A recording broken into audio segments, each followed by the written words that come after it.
So, what are the 10 kingdoms and the 7 mountains that are talked about in the book of Revelation? Well, to fully understand that, you have to understand this whole big apocalyptic imagery that is portrayed in chapter 17 of Revelation. And it covers the mystery of Babylon the Great, the mother of harlots, and of the abominations of the earth, the beast. It's all this big story that is told in Revelation chapter 17. So I'm just going to read Revelation chapter 17 so that we can get a picture of this. Beginning with verse 1, it says, Then one of the 7 angels who had the 7 bowls came and talked with me, saying, Come, I will show you the judgment of the great harlot who sits on many waters, with whom the kings of the earth committed fornication, and the inhabitants of the earth who were made drunk with the wine of her fornications.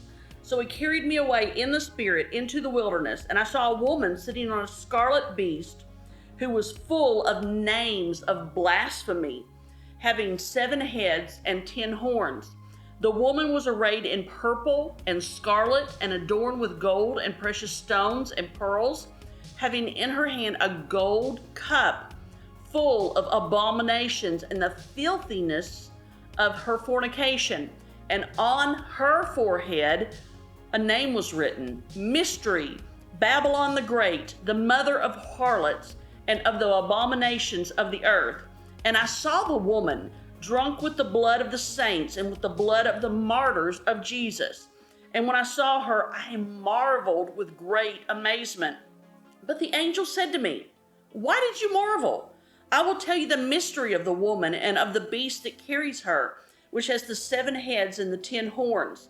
The beast that you saw was and is not, and will ascend out of the bottomless pit and go into perdition. And those who dwell on the earth will marvel, whose names are not written in the book of life from the foundation of the world, when they see the beast that was and is not and yet is. Here is the mind which has wisdom. So he's trying to tell us what this is really about. The 7 heads are 7 mountains on which the woman sits. There are also 7 kings. 5 have fallen, 1 is, and the other has not yet come. And when he comes, he must continue a short time. The beast that was and is not is himself also the 8th, and is of the 7, and is going to perdition. The 10 horns which you saw are 10 kings who have received no kingdom as of yet. That'll be important in something we're going to talk about in a little bit. But they received authority for 1 hour as kings with the beast. These are of one mind, that's important, and they will give their power and authority to the beast. These will make war with the Lamb, Jesus Christ and his followers, and the Lamb will overcome them, for he is Lord of lords and King of kings. And those who are with him are called chosen and faithful. Then he said to me, The waters which you saw, where the harlot sits, are peoples, multitudes, nations, and tongues.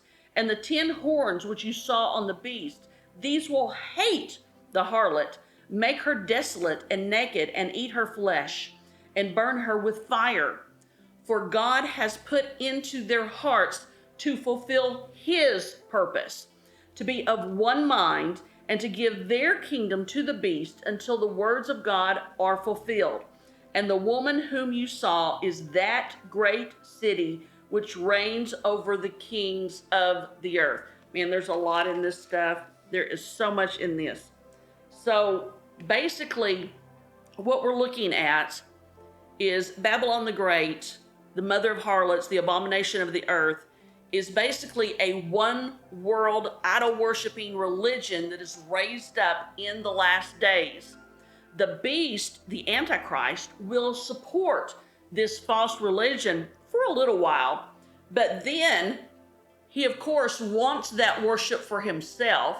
He's not satisfied for it to be given to anyone else. So what are the 7 mountains on which the woman is sitting? Some say it's Rome, some say it's the Vatican, some say that it's the kingdoms that have ruled throughout time.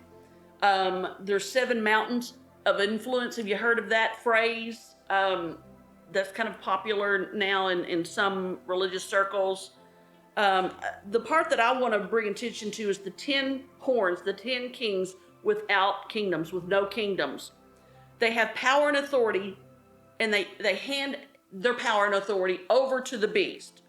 What if this is not actual kingdoms?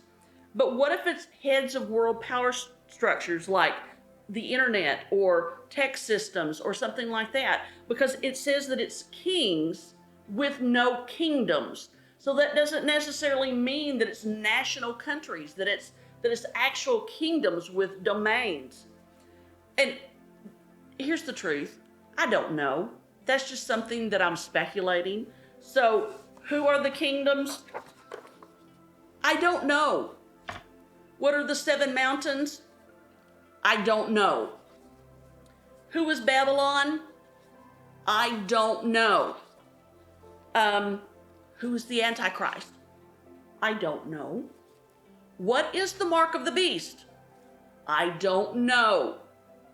When is the rapture going to occur? I don't know. Who are the 2 witnesses? I don't know.